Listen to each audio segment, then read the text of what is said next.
have LeBron, because they certainly were one of the teams in the running.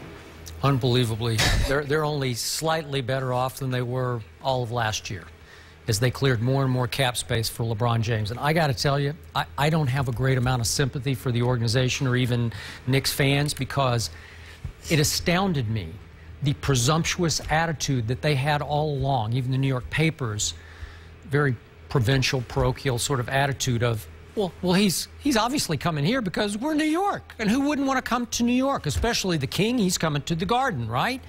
And again, I have a place in New York. You live in New York. I took a beating from the New York media time and time again for just dismissing the Knicks' chances from the start, mostly because of the owner, who I think is borderline incompetent. And I just couldn't see LeBron going to that team, which didn't offer a whole lot of talent to surround him with. And is Amari better than David Lee? Yeah, he is. So will they be an edge of the playoffs team? Could they fight for the 8th playoff spot? Maybe. Best case scenario. But I can't see much better than that. Can you? Not really. And I think I'll look at this objectively, because I agree with that, that they did have a sense of entitlement when it came to LeBron James. But objectively speaking, you're the New York Knicks. You can't push the panic button right now. I know you taught your fan base, or threw out to your fan base, that you were going to get this, 2 superstar players and rebuild the franchise in 2010. Well, you got one marquee player, Amari Stoudemire. I don't think, now that you've lost out on LeBron James and lost out on Bosh and Wade, you want to go out there and make a foolish decision. You don't want to do what the Nets just did and give a guy like Travis Outlaw $35 million. I mean, I think, it sounds crazy, but at this point you start telling your fans, okay, 2011 is our year. We're going to go get it then. We got Eddie Curry's contract coming off the books. We'll have the potential to get 2 marquee names then. I think you wait another year, because there are some names that could be on the market. We've talked about Carmelo Anthony a lot. He could be out there if he turns down that extension. Yep. There's another guy that might be out there named Yao Ming. And Yao's agents and people hanging around him might want him playing in a big market like New York. I know it's a risk. I know Yao's not a guy that, you can count on with his injury history, but I'm telling you, okay, you're the Knicks. Patience. Now you've made me have some sympathy for the Knicks fans, because you're going to tell them another year. Well, just wait another year, or maybe another 2 years.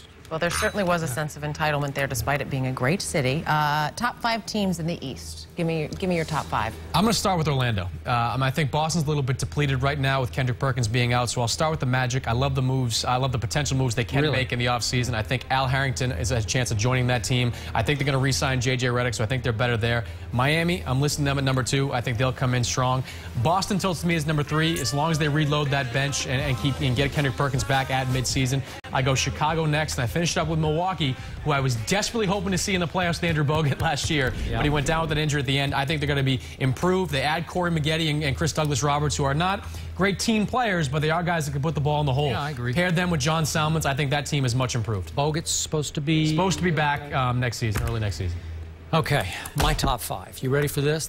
It's pretty different than yours, Chris. I'm going with my Miami 3 for the favorites we talked about earlier. This is my shocker. I'm convinced that Atlanta is going to be way better than most people think, because you have a growing, maturing, talented team. I think Shaq is going to be there, but I'm not sure, and I'm not sure they're sure at this point. But you throw him in with a new coach, which will bring a new vibe in Larry Drew, and I think it'll click. I just think that team is going to surprise people. A little better than the Celtics, even though I like Jermaine O'Neal. I know most people think he's a little soft, but I thought that was a pretty sweet pickup for Danny Ainge. So I'm not writing him completely off, but I got him at 3. Orlando, I'm going to say it again. I can't trust in the postseason a team built on the quicksand of Dwight Howard, Vince Carter, and Stan Van Gundy. I just can't buy. I can't believe in that group. And then Chicago, to me, is the 5th team. Better with Boozer, still not quite ready to challenge for a title. You're putting a lot of faith in Larry Drew being the answer down there. It's an X factor, but it's different than Mike Woodson. How different is he? I mean, he was Mike Woodson's assistant. He's always been a Joe Johnson guy. The ISO Joe offense is still going to be in effect down there in Hawkland. I got a feeling it's going to be a different vibe and a different click, and the kids are becoming men now. Josh Smith and Al Horford and Jamal, and I think there's firepower there. I think the Hawks. I think the Hawks are a wild card. I think they could move up, like you said, but I think they need to diversify the offense. I thought there was too much Joe Johnson last year. You got to get Marvin Williams. You got to get Josh Smith. You got to get Al Horford more involved.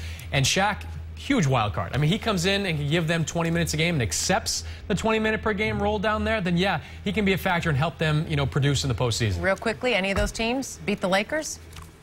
No. Nobody's beating the Lakers. No. Okay. Can't do it. There you go. Or the Spurs. No, no, take that back. Just save that till the season Another day, starts, at another least, day. please. That's going to do it for our topics here, but we still have more coming up for you. We're going to debate the best big three in sports of all time. Are LeBron, Bosh, and Wade better than Aikman, Irving, and Emmett?